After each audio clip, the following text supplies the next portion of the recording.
I really like Hachi, and I'm going to be putting him above Chu on my One Piece villains list. So the top of the list now looks like this. One Piece villains: Django, Buggy, Arlong, Kuro, Gin, Hachi, and then Chu. It was Chu and then Hachi, but now it's Hachi and then Chu. And that's basically because in episode 35, at the start of the episode, he just really made me laugh, and he's just so funny and endearing. But he is a villain, so I don't want that to be forgotten.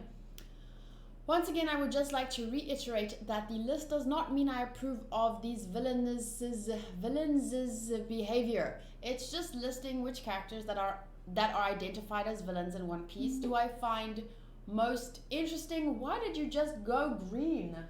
I don't like green, but it is more visible on the screen, so let's leave it like that. It's just listing which characters that are identified as villains in One Piece do I find most interesting. The reasons vary, since interesting is a very ambiguous term, and you can find characters interesting for different reasons. In this episode, we learned part of the reason why Nami steals. It's because growing up, they were very poor, and she wanted to have things that she knew Bellemere couldn't afford. I think it's very sweet that she thought about Bellemere and their financial situations at such a young age. But I would just like to point out, not all kids who are raised by poor parents or in a poor environment, I don't know how else to phrase that, are automatically thieves or would steal things. Neither would it be okay if they did. It's up to the parents or parental figures to teach children that stealing is wrong. Growing up, my family was pretty average in terms of financial well-being, but I had a couple of friends who I knew were from families who could barely afford their school fees. I just have to point out that they never stole anything from me or got in trouble for stealing at all. For some reason, I just really feel the need to mention that poor kids do not have to fall into the stereotype of being kids who steal. Also, once when I was a kid, I stole a piece of candy from my babysitter's house just because I was too shy to ask if I can have it. Like I said, we weren't poor, so once again, I'm just saying this to make sure people don't stereotype poverty as the reason why people steal. Of course, it can be a reason, and it is often, especially in cases of extreme poverty, but I just think that it's a very dangerous stereotype to entertain, so I want to make it clear that it's not something I feel is fair to project onto others just because of their financial situation. The reason I'm taking this a bit too seriously, because I know I'm talking about this a lot more than I need to, is because I know how easy it is to do this, to project a stereotype onto someone, and I just want us to be aware of it, because some stereotypes are not all that dangerous, and it doesn't really matter if you do it every so now and then, but this is the kind of thing I think we should be aware of. We should be aware, but this is the kind of thing I think we should be very aware not to project into real life. And now that that's been said and done, let's continue. I'm not entirely sure how I feel about Bellemere joking about using her body to pay for the book in front of Nami. It clearly had a big influence on her, despite it being a probably often made joke. But I don't really want to talk about not agreeing with this kind of behavior about a character who is clearly very well loved and for good reason, and who is now dead. So yeah, I don't really want to go into too much detail about this for fear of being more disliked for not liking someone or something about a popular character. But to be honest, I think talking about parents in One Piece would be a very interesting topic down the line once I know the characters better. We already got to know who raised Usopp and Nami up until a certain age. Then they were supposed to kind of figure it out on their own. Since, for example, I don't think Arlong can be considered a parent, but I mean, in a way, her living with them for so long definitely would have influenced the way she went about things in her life. Same goes for Usopp. He may not have had any parental figures. It looked like he lived on his own, but I'm sure that there would have been people and things that shaped his life. And it would be interesting to look at. Luffy, as far as I know, wasn't raised by Shanks and them, only spent time with them for about a year, which also greatly influenced him, obviously. But I don't know who his parents are, and neither do I know who Zoro's parents are. I hope the story goes more into detail about their past at some point. Sanji was raised on a ship. I'm not sure where his parents were or if he was an orphan up until then, but thereafter he was basically raised by Zeph. So the majority of his personality and character will have been shaped by him. Not that a parent is the only thing that influences a child's personality and behavior. I believe it's a mix of nature versus nurture, as opposed to some people thinking it's either nature or nurture. Anyway, I think the characters in One Piece are amazingly complex and very interesting, and I would love to do a character study on each character once I'm more caught up. And of course, I would take into consideration how they were raised and by whom when I'm doing the character study. But that would be much further down the line. I would love to include a section in my notes for each character, main character, especially the actual main, like Luffy. I think everyone calls them Straw Hats, the Straw Hats. So I would love to do a character study on each of them because we get so much more information on them and we get to see their backstory. And yeah, it would just be interesting because I studied psychology, and now I think it would just be interesting to study, you know, who they are and what made them to be the people they are today.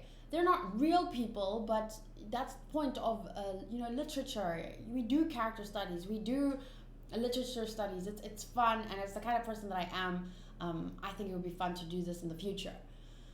Anyway, Bellemere turns away from Nami and says, if you really hate this house so much, go and get lost wherever you want. As a parent, clearly this is a very bad way to handle the situation, and even she mentions later to Nojiko, that wasn't a very adult thing of me to do. The perfect parent, which does not exist, of course, would have reacted more calmly and dried Nami's tears, explaining clearly why what Nami said was wrong and why it's so important for them to treat each other like real family, since that is what they are. A perfect parent would not have let her run away, and instead would have had a perfect little chat with her and made sure she understood the severity of her words and why they are a family. Like, I think the perfect parent would sit there and try and explain to her the meaning and value of a family, what that is and what makes them a family. But Bellemere is not perfect, no parent is, and I think that is why later she chose to rather give up her life than deny the fact that she had a family. It was her way of making up for how she handled that situation and maybe many other situations. Most parents do that. They make mistakes, since no one is ever really ready to be a parent. They have to learn along the way, and of course they're only human. Then they try to make up for where they are lacking in other ways. For example, my parents recently got divorced, which was like a 3-year process, but it was recently finalized. And my mother blamed herself and saw herself as not being a good mother. So she tried to make up for it in other ways. For example, supporting my dreams, even when they sounded reckless to her and others. She would kind of blindly support me because she felt like that's the least she could do, since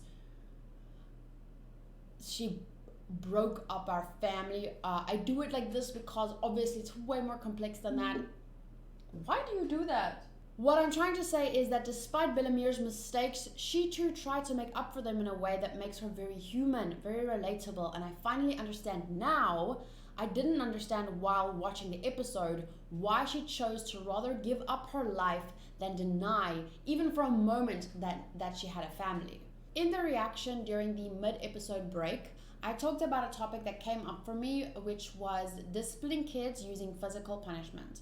The fact that Bellemere slapped Nami was a one-time thing, but her bopping them on the head sometimes could be considered physical punishment, like giving a kid a spanking when they're naughty. I don't believe in physical punishment because I turned out to be a really good kid despite never being spanked or anything like that. But I am aware that some kids were raised that way and they feel like it actually did help them grow up to be better people. I'm not sure if that's the right way to put it, but that's how it sounds to me. Like, a lot of people actually understand, people that I've talked to that were physically punished, they've come to understand why their parents did it, and some of them, agree that it made them better people. Personally, I just don't see the value at all in using physical pain to adjust a child's behavior, because this is not something that is accepted in the adult world. So why teach a child that? I'm not judging Bellemere as a character for doing this. This topic has moved away from the anime specifically, and I'm just chatting about my real life thoughts on this. I felt interested to talk about it because I know different cultures discipline children differently, and there's literally people watching this video from all over the world. So I just felt like it would be a very interesting thing to address.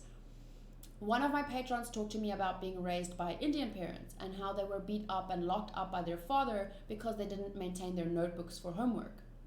This made me think of a thread of tweets I once read by someone who was abused as a child, and though they tried to seek help, they were told that it's part of your culture, you are just going to have to accept it. So they reached out to a therapist, and yeah, the therapist basically told them, part of your culture, there's nothing we can do about it. But it was, if you read through the tweets, that it went way past what should be allowed as, physical punishment. It wasn't just spanking, it was literal abuse, not just physical but mental.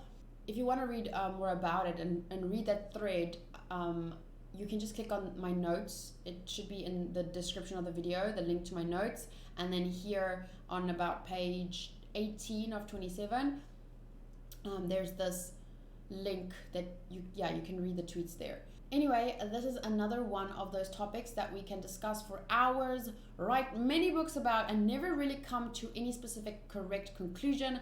But I thought it was worth bringing up and talking about for a bit, and anyone is welcome to comment their own thoughts or experiences in the comments, or even DM me about it on Twitter or Discord.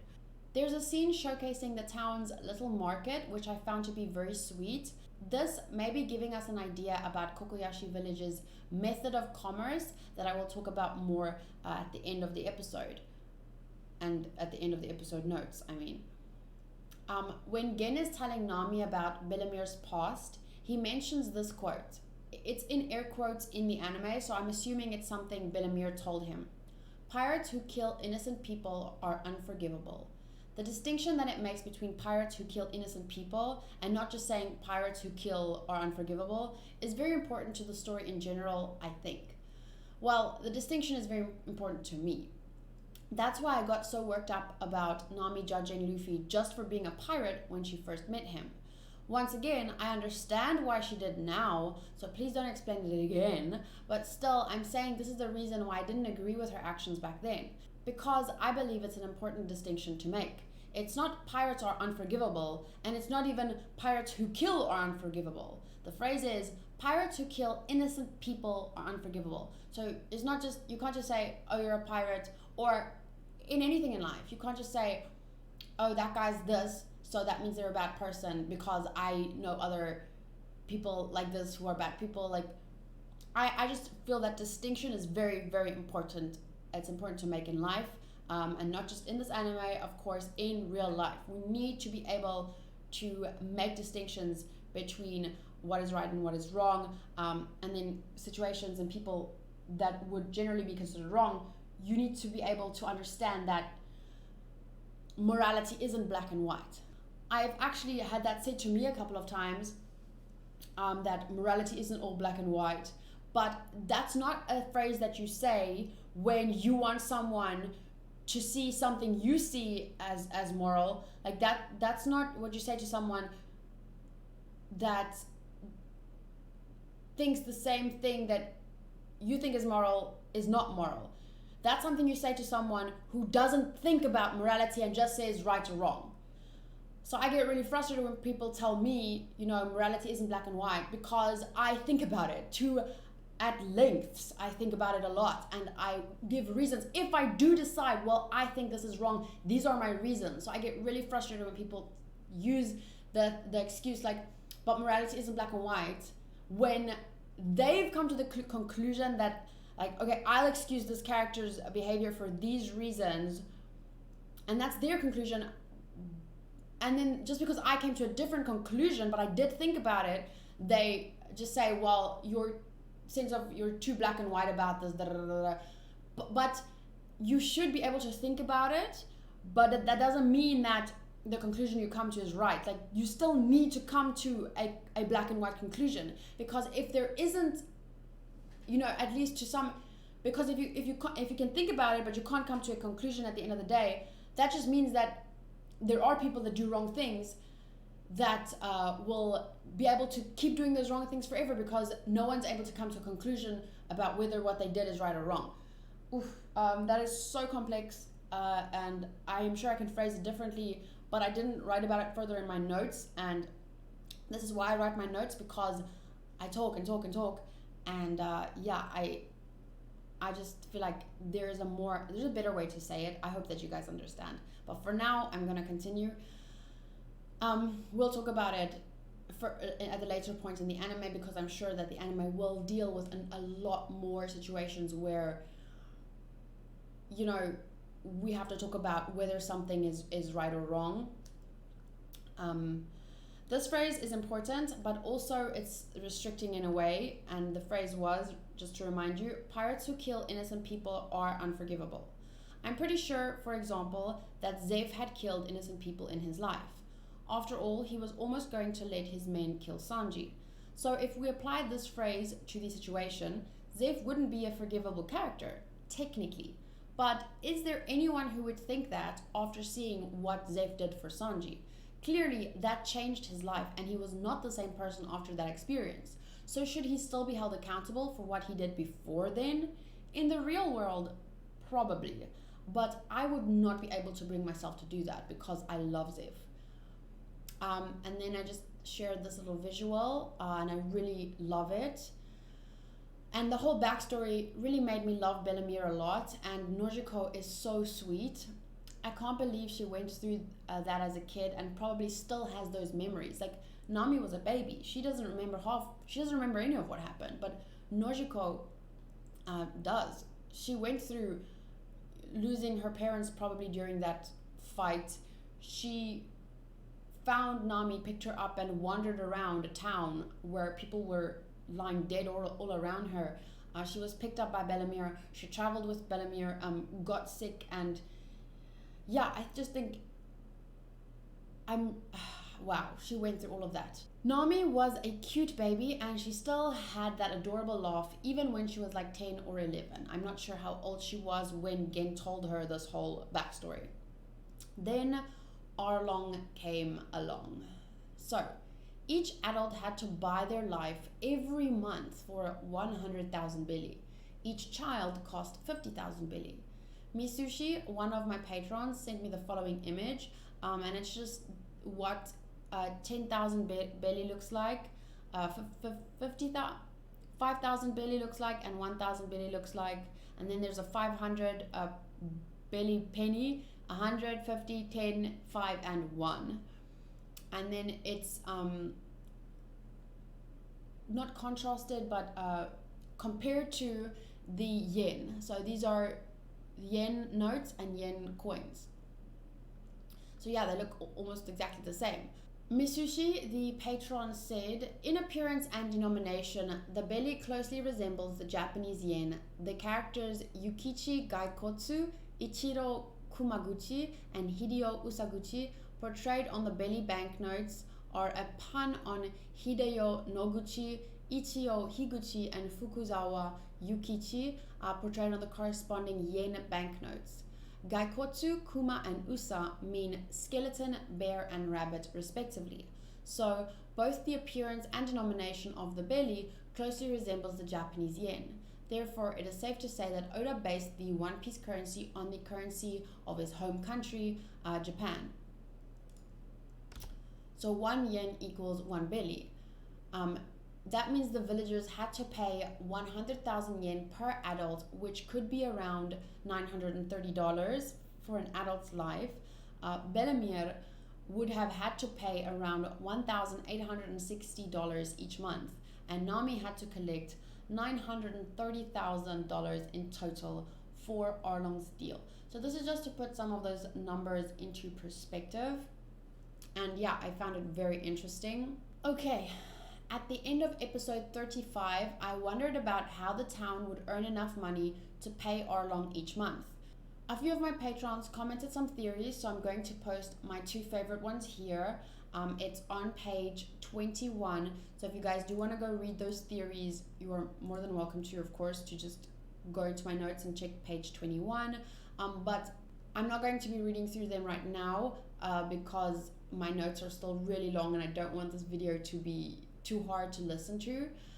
One patron did feel, however, that they think it's It's simpler than all the above theories. I think Oda went for a simple but effective route rather than making sure the entire story makes sense.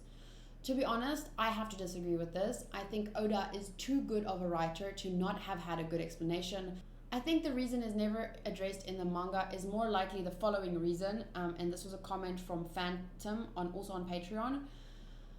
I think the reason it's never addressed in the manga is because every manga panel is incredibly important, especially since Oda originally imagined One Piece as a 5-year story.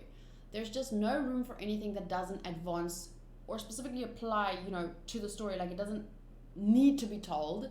It's entirely possible Oda originally had an explanation, but his editors decided it was either ruining the flow of the flashback or just not important enough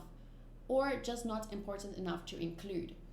So I think that's more likely than Oda just not having an explanation as to where the town was able to earn all that money and commerce and all that kind of stuff. I feel like he's a good enough writer to have thought of those reasons, but I can totally believe that since it has no real effect on the story, it doesn't need to be told or included in the manga.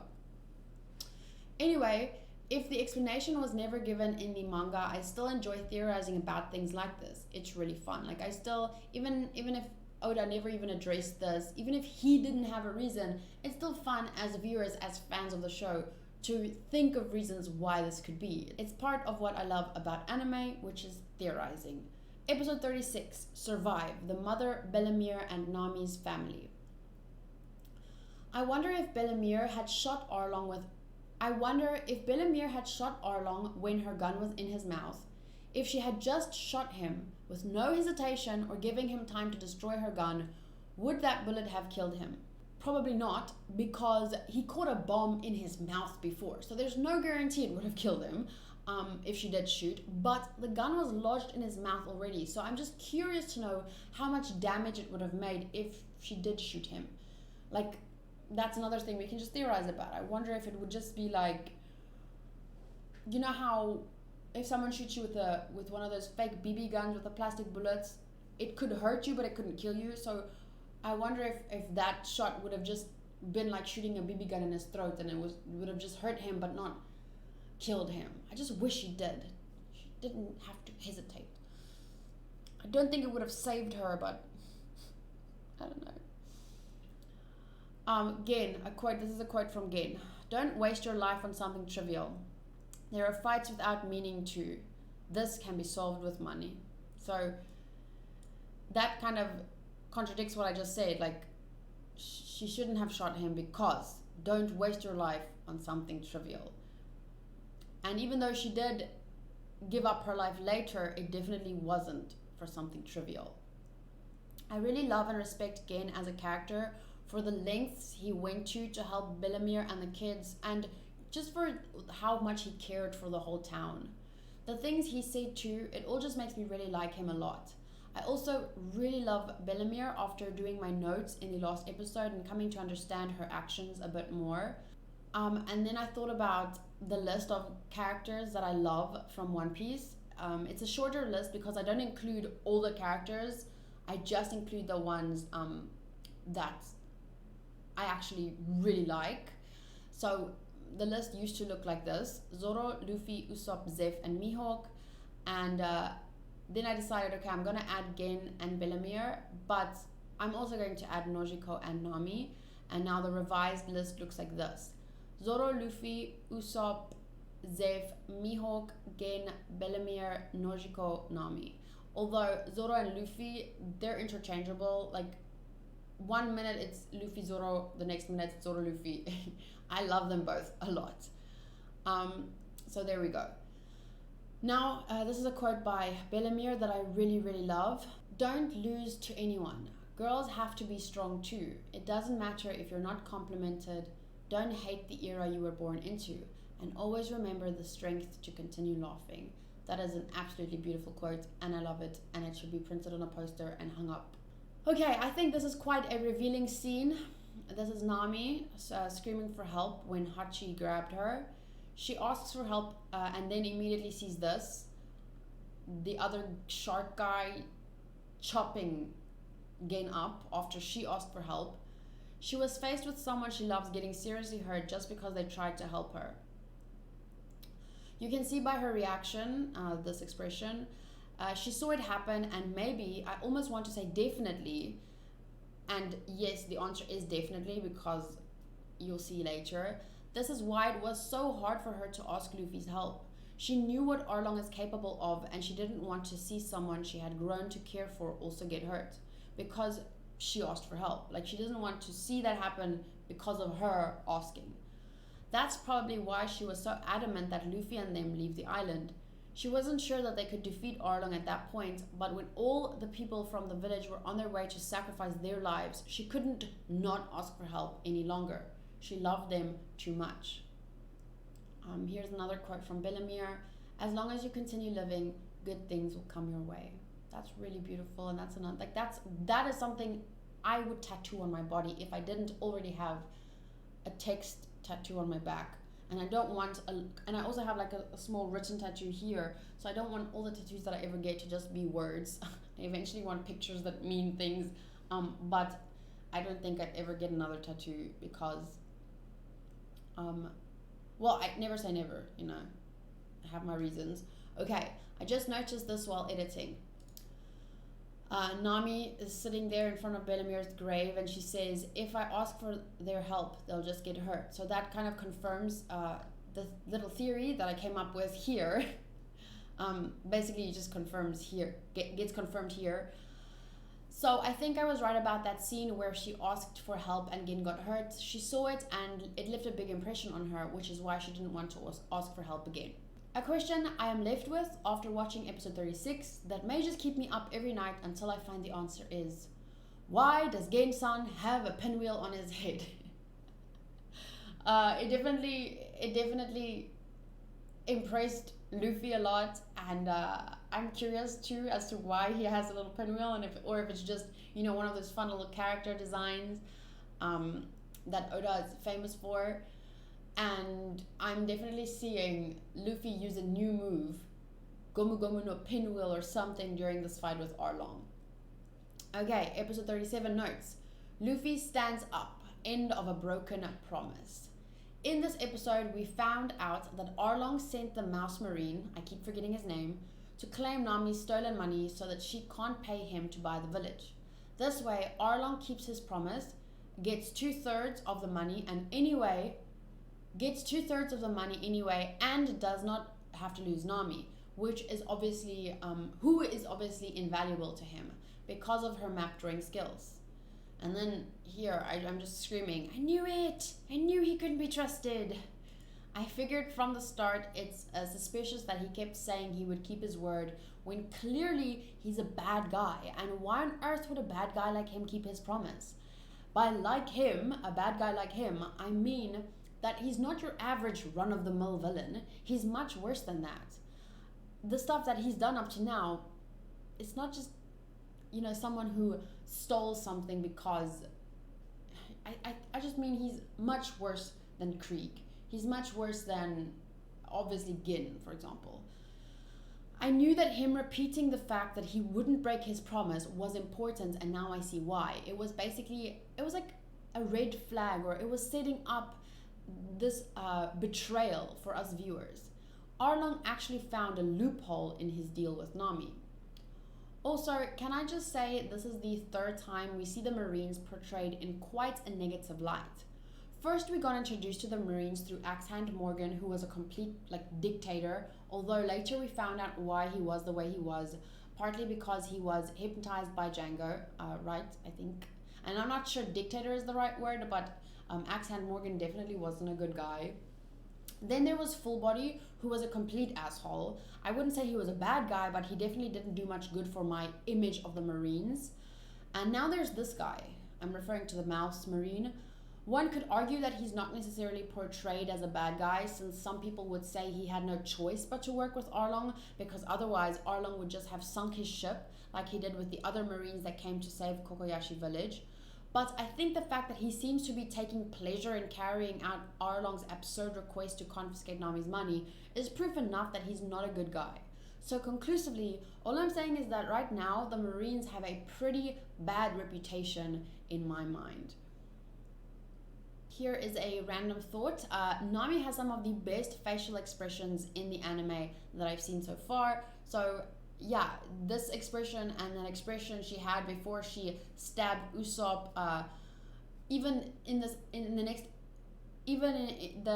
her crying face, like, when I say the best expressions, I don't necessarily mean, oh my gosh, I love seeing her angry, oh my gosh, I love seeing her sad. I'm saying the art style, like the way that it's drawn, it really makes an impression on me, and the fact that her expressions can have this impression on me is really amazing, you know. So kudos to the animators and the artists.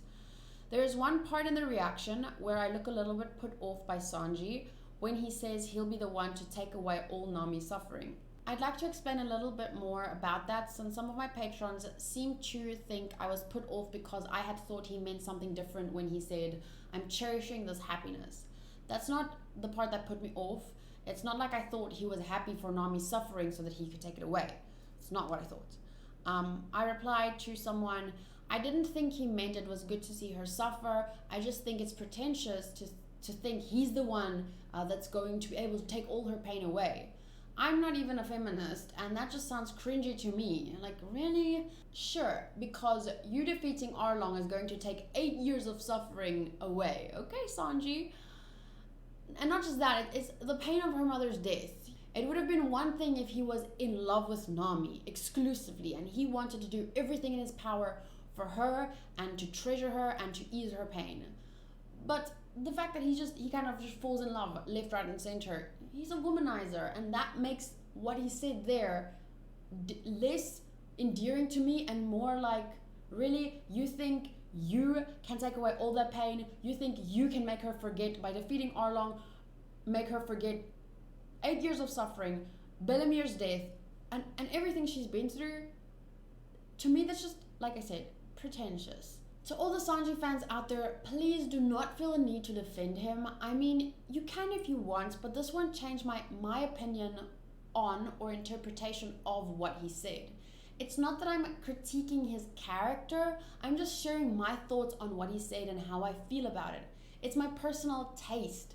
Some girls would love for a guy to be like that, and some wouldn't. Just like some guys want a girl who isn't very career driven, okay? So she can be a housewife and raise their kids. There are girls in the world who really dream about that, about being a mom, and they don't want to have a job that takes them away from their kids.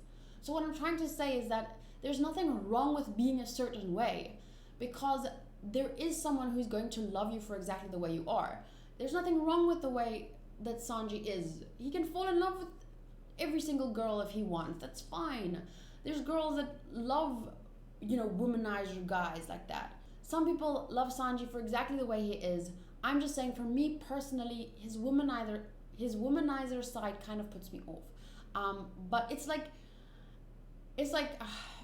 you know, you know how some people say, I don't like dark chocolate because it's too bitter. I love dark chocolate because it's bitter. You know, that's what I'm trying to say. Like, imagine me trying to convince someone that doesn't like dark chocolate because it's bitter. Imagine me trying to convince them, but that's what makes it good. That's what makes it nice. Like, it's a personal taste. I'm just sharing the reason why I don't like Sanji as much as I like Luffy or Zoro, for example. You know, don't feel the need to ever defend a character for something that is purely based on my opinion and personal taste. Okay, and then there's this image of the town. I absolutely love how the whole damn village was willing to sacrifice their lives for Nami's dream. Bitch, yes, this is what it means to be a good person. They were not willing to make Nami, one person, suffer for the rest of her life for them, even though they're a whole town.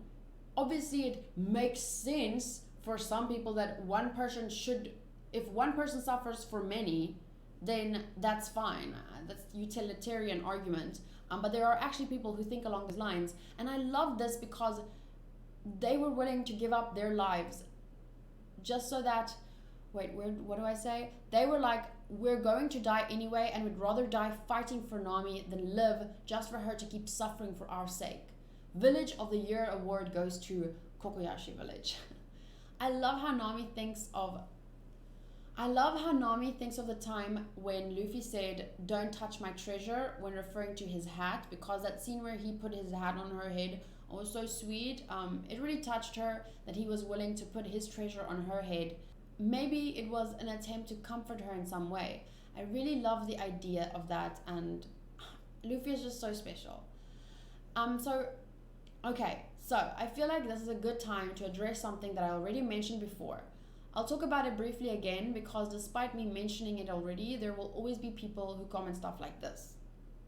Igor Thadiu commented on another One Piece video, "You have no emotion, just saying." And it was a, which video was it even? It was this video. There's an emotion. I showed a little sadness right there. There's an emotion. There's an emotion. Look how excited I am about the damn fight. So anyway, I'm not here.